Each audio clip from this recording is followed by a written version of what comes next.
안녕하십니까. 인문학연구소 인연입니다.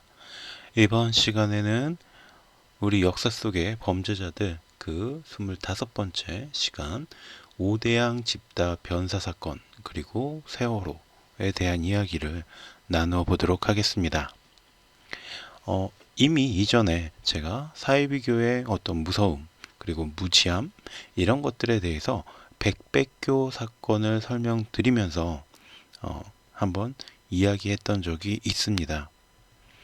하지만 그것으로 그쳤으면 참 좋았을 이런 사이비교의 만행은 오늘 이야기할 오대양 집다 변사 사건에서도 이어지게 됩니다. 오대양은 박선자가 세운 사이비 종교인데 우선 박선자는 35살이 되던 해에 그 1974년이죠. 횡격막에 이상을 느끼면서 고통을 받게 됩니다.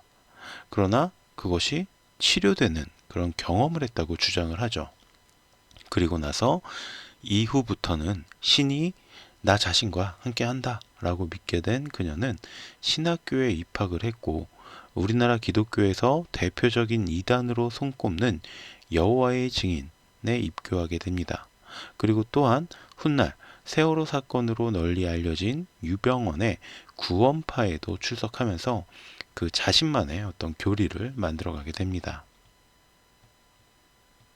자, 이 사람이 박순자 주 5대양의 대표, 주식회사 5대양의 대표인데 나무 위키에서 찾은 사진입니다. 1984년 5월 박선자는 구원파의 인원 몇 명을 이끌고 나와서 자신이 만든 종말론 종교 5대양을 만들고 동명의 회사까지 설립합니다. 그러니까 종교명도 5대양이고 자신이 만든 회사 이름도 5대양이에요. 그래서 이 5대양이란 이름은 나는 5대양을 지배할 사람으로 앞으로 전 세계를 주관하게 될 것이다 라는 의미였다고 합니다.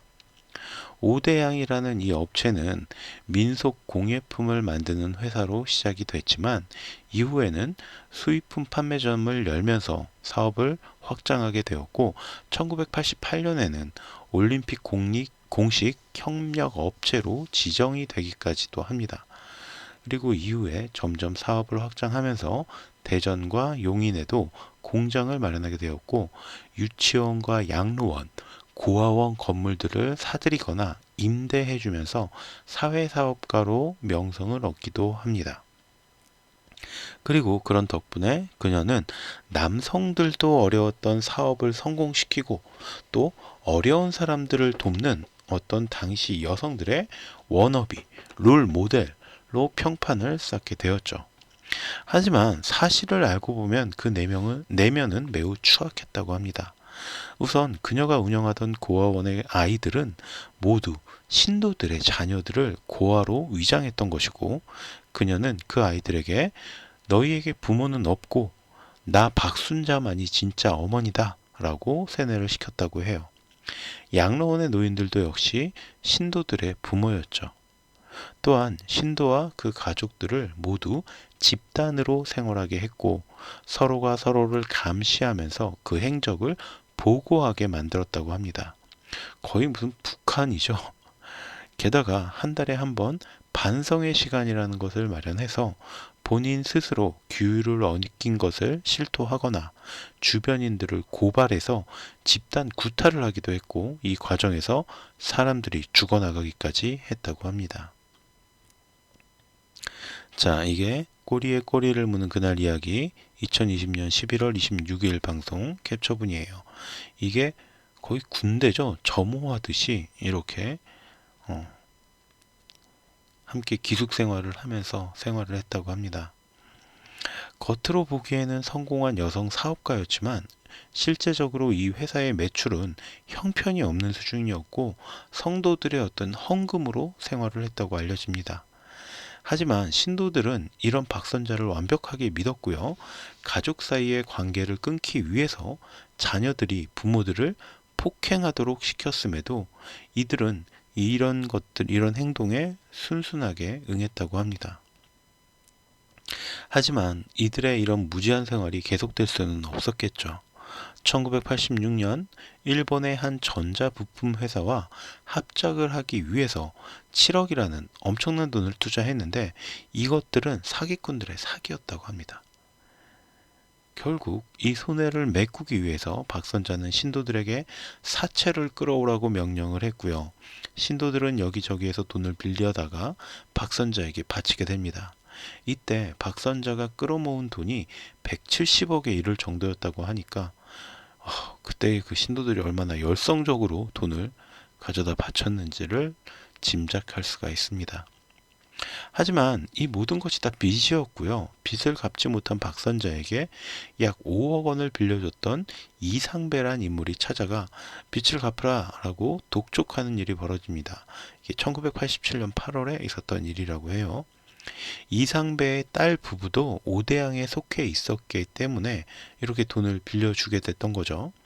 하지만 박성자는 오히려 그의 딸을 비롯한 신도들을 시켜서 이상배를 집단 구타했을 뿐만 아니라 채무 포기각서까지 쓰게 만듭니다.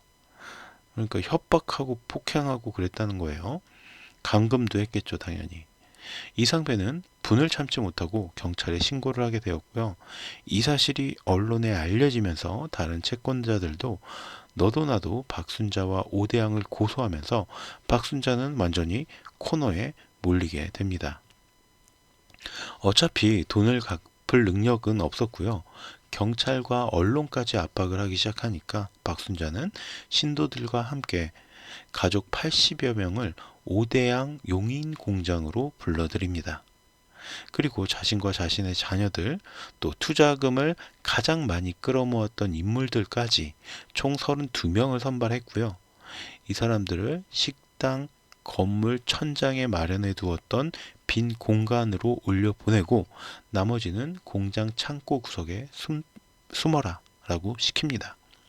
얼마 뒤인 1987년 8월 29일 오대양 회사의 직원이었던 김 씨는 용인 공장에 갔다가 천장이 내려앉아 있네 라는 것을 보고 이상함을 느껴요. 그래서 식당 쪽으로 향했는데 거기서 죽어있는 박선자와 31명의 시신을 발견하게 됩니다. 마침 가족을 찾으러 왔던 박선자의 남편에게 이 사실을 알렸고요. 남편은 이 사실을 경찰에 신고하게 됩니다. 그런데 이 일이 있기 전날에는 용인 공장을 수색하던 경찰에게 창고 구석에 숨어있던 49명이 발견되어서 무사히 구조까지 되었기 때문에 경찰들은 이 식당의 천장에 이런 시체들이 있을 거라고는 생각을 못했던 거예요. 그래서 확인하지 못했다고 전해집니다. 그렇죠. 숨어있던 사람 49명, 거의 50명을 찾아냈으니까 이 사람들 신원 조회하고 일일이 뭐 집으로 돌려보내든 어디로 보내든 또 연락해야겠죠. 다른 가족들한테 연락하고 뭐 하다 보면 경찰들도 정신은 없었을 것 같아요. 자, 이게 꼬리에 꼬리를 무는 그날 이야기 2020년 11월 26일 캡처본이에요. 그러니까 이 식당 천장 위에 이렇게 공간이 있었고요. 19명이 이렇게 뭉탱이로, 저쪽은 12명이 뭉탱이로, 그 다음에 여기는 공장장 최 씨가 숨져 있었다고 합니다. 아무튼 경찰들은 식당 천장의 시신들이 무척 기괴한 모습이었다고 전합니다. 식당 천장의 빈 공간에는 속옷 또는 잠옷 차림의 시신들이 각각 19명, 12명 이렇게 이불처럼 포개어져 있었다고 해요. 지금 위에서 사진에서 제가 보여드렸던 것처럼 이렇게 막 일렬로 죽은 것도 아니고 시신 위에 시신이 막 덮여 있고 그랬다는 거예요. 그리고 그곳에서 조금 떨어진 곳에 공장장 역시 속옷 차림으로 석가래에 목을 메고 죽어 있었다고 해요. 경찰들은 당시 현장에 있던 메모의 내용을 통해서 사건 당시 음독을 통해서 죽었다라고 짐작하게 되는데 그 메모의 내용은 이런 거였다고 합니다. 사장이 독약과 물을 가지러 갔다. 사무도 지금 매우 고통을 받고 있다. 아무개가 꿈을 꿨는데 그곳이 지옥이라고 하더라. 남자는 다 잡혀가고 여자들은 헤어지고. 부검 결과 이들은 모두 독극물은 아니고 신경안정제 성분만이 발견이 되었고요. 사인 역시 경부 압박에 의한 교살이었다고 합니다. 그리고 무엇보다 충격적이었던 것은 교살에 저항하는 적이 전혀 없었다라는 겁니다. 그러니까 경부 압박에 의한 질식사 혹은 교살, 이게 무슨 얘기냐면 목을 졸라서 죽였다는 얘기예요. 그런데 이 목을 졸라서 나를 죽이고 있는데 저항하는 적은 없었다는 거죠. 결국 경찰은 박선자가 먼저 공장장 이경수에게 자신을 교살하게 시키고, 그 뒤로 다른 사람들이 자의적으로 멀미약 등의 신경 안정제를 복용한 상태에서 이경수에게 목이 졸려서 자의적인 타살을 당했고, 이후 이경수가 시신들을 쌓아놓고 나서 스스로 목을 메어서 자살했다라고 결론을 내리게 됩니다. 자, 이게 그때의 어떤 조선일보 신문 기사예요. 1987년 8월 30일에 실려있던 조선일보 기사고요. 그러니까 경찰은 동반 자살로 공식 발표했다라는 거죠. 빛에 몰린 광신 집단, 뭐 이렇게 표현하고 있네요. 우리가 여기서 생각해 봐야 될 건 단순히 이 박선자에 대한 맹목적인 믿음만으로 이들이 죽음을 받아들였다라고 볼 수는 없다는 거예요. 식당 천장에서 4일 이상 숨어 있으면서 이미 기진맥진한 상태였고, 특히나 이들 31명은 박선자를 열렬히 추종하던 인물들이었어요. 아까 그래서 박선자가 가장 헌금을 많이 했던 사람들, 이런 사람들을 선별한 거예요. 박선자를 위해서 모두 3억에서 4억 이상을 빚진 상태니까 당시 가치를 현재 가치로 환산을 좀 해보면 약 10배 이상의 차이가 날 것이라고 계산이 됩니다. 그러니까 이들은 모두 30에서 40억 가량의 빚을 이미 진 상태였어요. 그러니까 살고 싶은 마음이 없었겠죠. 그러니 믿고 따르던 교주마저 험하게 죽는 걸 봤고요. 자신은 수십억의 빚쟁이가 되고 말아서 삶을 스스로 포기했던 그런 측면이 좀 더 크다라고 보여집니다. 하지만 이 사건에서 몇 가지 의문점은 생기게 되는데요. 아무리 기진맥진한 상태였고 자포자기한 상태였다라고 해도 31명이나 되는 사람들이 공장장 이씨 혼자서, 이 많은 사람들을 공장장 이씨 혼자 목졸라 살해한다는 것이 과연 가능한가? 라는 게 의문이에요. 이 공장장 이씨도 똑같이 며칠 동안 제대로 먹지도 못하고 기진맥진한 상태였겠죠. 그런데 이 31명의 목을 스스로 막 조른다는 게 사실 힘들잖아요. 사람이 죽을 때까지 목을 조른다는 게. 자, 그러다 보니까 국가수도 역시 단독 소행으로 보기에는 좀 무리한 점이 많다라고 밝혔다고 합니다. 그럼에도 불구하고 검경, 검찰과 경찰은 이런 의견을 묵살했다고 해요. 이후에 1991년 수배 중이던 11명의 오대양 직원 중 6명이 자수를 하면서 검찰 역시 이 사건을 집단 자살 사건으로 결론 내렸고요. 하지만 이 자수한 6명 역시 오대양과 박순자의 엄격한 통제 속에서 집단 구타 행위를 인정했을 뿐이고, 직접적인 살인에 가담한 인물들은 아니었음에도 불구하고 모두가 함께, 이 6명이 함께 양심의 가책과 회개를 위해서 자수를 했다고 합니다. 이것도 좀 이상해요. 한참 동안을 도망다니던 사람들이 6명이 단체로 갑자기 양심의 가책과 회개를 느껴서 손에 손잡고 자수를 했다. 좀 어색하죠.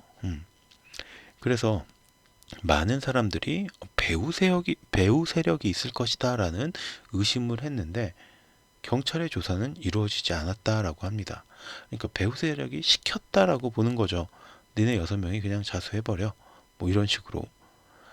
무엇보다 사무도 지금 고통받고 있다라는 현장에서 발견된 메모와 사망자들의 목에 걸려있던 끈이 경찰의 현장 증거품에서 분실이 되었다고도 합니다. 아무리 80년대 말 90년대 초라는 시대적인 상황에 비추어 보아도 경찰이 현장 증거품을 분실한다라는 게 굉장히 이해하기 어려워요.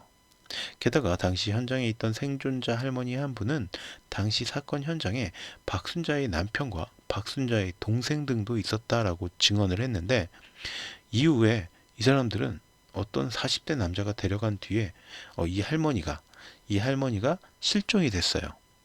이 할머니를 40대 남자가 데려갔대요. 그리고 실종이 됐대요. 이것도 굉장히 이상하죠. 떼죽음 현장 최후 목격자 윤임승 할머니 행방불명. 최근 언론 보도 뒤 40대 남자가 데려갔다. 이게 1991년 8월 3일 한겨레 보도 내용입니다. 한겨레 신문에. 그야말로 양파처럼 수많은 의혹들이 존재했음에도 불구하고 오대양 사건은 그저 광신도들의 집단 자살극으로 끝을 맺게 되는데요. 당시에도 일부 언론에서는 새마을 본부 회장이었던 정경환 씨, 그러니까 전두환의 동생이죠. 이 정경환과의 연관성이 있지 않느냐라는 의심을 했다고 해요. 1986년 8월 대전의 오대양 본사를 방문한 뒤 회사가 2, 3년 사이에 급속히 성장했다고 해요. 그러니까 이 정경환 씨가 오대양 본사를 방문을 했는데 그리고부터 갑자기 회사가 급속히 성장을 했다. 뭐 좀 이상하죠. 그리고 세모그룹 유병원 회장 배우설. 이 오대양에서 끌어들인 170억 대의 사채 중에서 상당한 금액이 어디로? 바로 세모그룹으로 흘러 들어갔다는 주장도 있었는데, 여기에 대해서 검경에서는 정경환 씨 같은 경우는 아예 조사조차 하지 못했고, 안 했든 못했든 어쨌든 못했고요. 그렇죠. 그때 당시에 어떻게 뭐 전두환 동생을 소환 조사를 한다든지 할 수 있었겠습니까? 자, 그리고 오대양이 끌어들인 사채의 일부가 세모그룹으로 흘러갔다라는 정도를 이제 확인했는데 그냥 거기서 수사를 종결했어요. 그리고 유병원은 사기 혐의로 징역 4년형을 받게 됐고 그걸로 끝이었다고 합니다. 이 사람이 바로 유병원 전 세모그룹 회장, SBS 뉴스 2014년 8월 11일자 뉴스에서 가져온 사진이에요. 사건 당시 막대한 자금력을 바탕으로 세모그룹은 이후에 연보현 서울시장의 지시로 유리한 선정 특혜를 받아서 유람선 사업에 성공하게 됩니다. 그리고 바로 이랬기 때문에 지금도 참 가슴 아픈 세월호 참사라는 비극으로 이어지게 되죠. 이때 정말로 선정 특혜 없이 뭐 좀 공정하게 유람선 사업을 승인 받았다면, 아니면 승인을 못 받았겠죠, 세모그룹이. 아니면 좀 더 탄탄하고 건실한 회사가 유람선 사업을 했을 수도 있고, 어쨌든 그랬다면 이런 비극은 좀 없었을 수도 있지 않을까. 뭐 근데 역사에 가정은 없는 거니까. 자, 그리고 5공화국의 정권의 실세와 사회비교, 그리고 로비와 불법을 동원해 사세를 확장한 이 기업과의 연결고리, 이런 것들이 이처럼 오래 지속되면서 오대양과 세월호라는 비극을 잉태한 것이다 라고 생각이 들어요. 물론 검찰과 경찰은 진실 규명에 관심이 없었고요. 아무튼 이런 뭐 정치적인 관계성은 잠시 내려놓고 마무리를 좀 지어보자면, 사람이 스스로를 신이라 내세우는 경우 그것은 결국 사이비입니다. 그리고 사이비의 결말은 결국 허무하고 허탈하게 끝이 나죠. 지금도 어디에선가 스스로가 구원자고 신이라고 떠벌리고 있는 인물, 그리고 그 사람을 따르고 있는 사람들 또 있을 거예요. 제발 부디 그분들이 그 길에서 벗어나기를 간절하게 기원해 봅니다. 그럼 오늘의 컨텐츠는 여기서 마치도록 하고요. 오늘 컨텐츠도 여러분들의 어떤 흥미와 재미에 만족이 되셨다면 구독과 좋아요 또 부탁드리겠습니다. 저는 다음 시간에 또 다른 이야기로 찾아뵙도록 할게요. 감사합니다.